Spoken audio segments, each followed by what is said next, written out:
Donc la Shoah ne fut pas le premier génocide de l'histoire.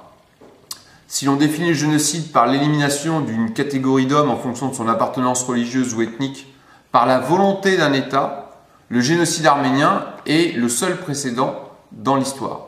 L'oubli ou la méconnaissance du drame qui s'est noué en 1915-1916 a été l'un des outils d'Hitler pour concevoir et faire accepter, même passivement, une démarche génocidaire.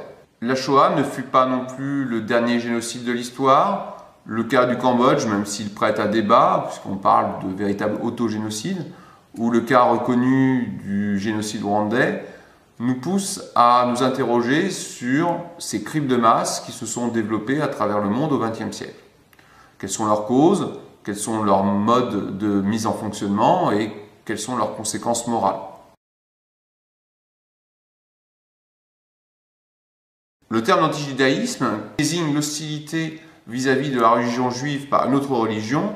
Avant le christianisme institutionnel de Rome au IVe siècle, les premiers chrétiens étaient des juifs qui suivaient l'enseignement de Jésus-Christ.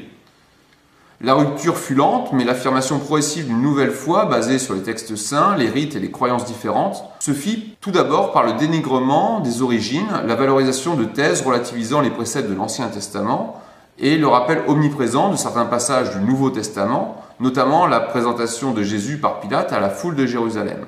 C'est dans cet élan de christianisation au VIe-VIIe siècle que l'Église chercha à isoler et à convertir les communautés juives européennes. Les premières croisades constituèrent des moments d'exaltation chrétienne qui se firent aux dépens, certes, des musulmans en Orient, mais se manifestèrent par de véritables pogroms en Europe centrale, notamment lors de la première croisade.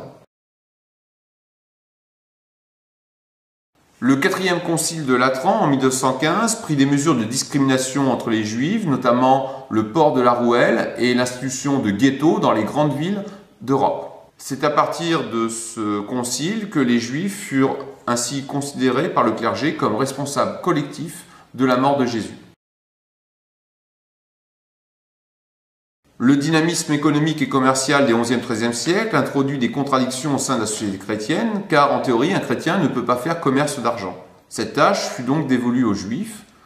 Le prêt à usure devint la cause d'une grande part du sentiment anti-judaïque du Moyen-Âge. L'antijudaïsme prit alors une connotation sociale et économique. Aussi, les incidents multiples signalés dans les chroniques médiévales échappent-ils à l'autorité de l'Église qui tente le plus souvent de protéger les Juifs. D'extraction populaire, plus ou moins cautionnée par les autorités civiles, qui peuvent au passage spolier leurs biens, les exactions anti-judaïques se doublent d'un développement de représentations avilissantes rétrogradant le Juif au stade d'animal. Pogroms et expulsions se multiplient dans toute l'Europe à partir du XIIIe siècle.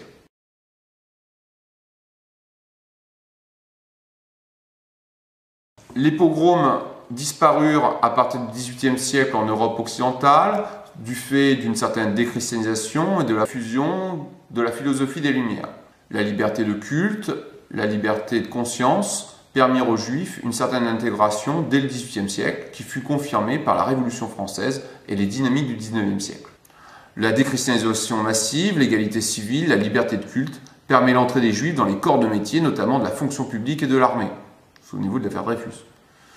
La communauté juive perd ses signes distinctifs, habits, coiffures, port de la barbe. Les mariages mixtes se multiplient. Cependant, l'antisémitisme apparut. L'antisémitisme, c'est le nom à la discrimination, l'hostilité ou les préjugés à l'encontre des Juifs, ainsi que les rumeurs répandues à leur sujet. Il s'agit d'une forme particulière de racisme, avec l'émergence de l'État-nation européen et le développement colonial au milieu du XIXe siècle. Cette idéologie raciste pointe les Juifs comme un groupe distinct et halogène au sein de toute société.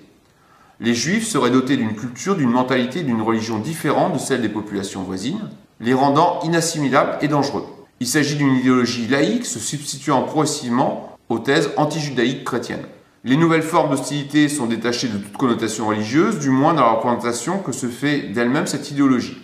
Les nazis étaient un mouvement néo-païen, et ils ne firent d'ailleurs aucune différence entre les Juifs, les exterminant qu'ils pratiquent le judaïsme ou soient baptisés chrétiens.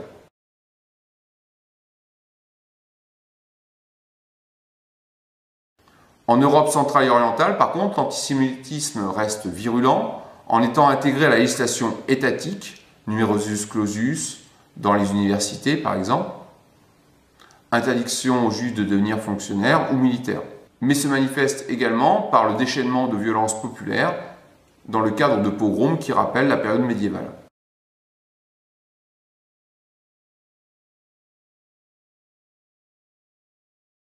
Cependant, sa distinction est remise en cause par l'affaire Dreyfus, qui montre que l'antisémitisme rampant existe toujours en Occident et que celui-ci est d'extraction autant populaire qu'intellectuelle.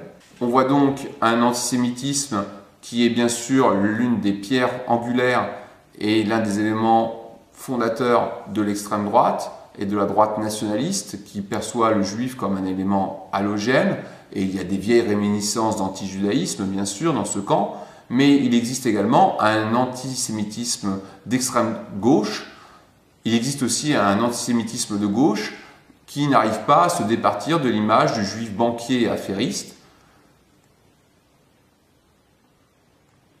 et ce malgré la désapprobation de grands leaders socialistes, notamment en Allemagne Bebel, qui disait à qui voulait bien l'entendre que l'antisémitisme était le socialisme des cons.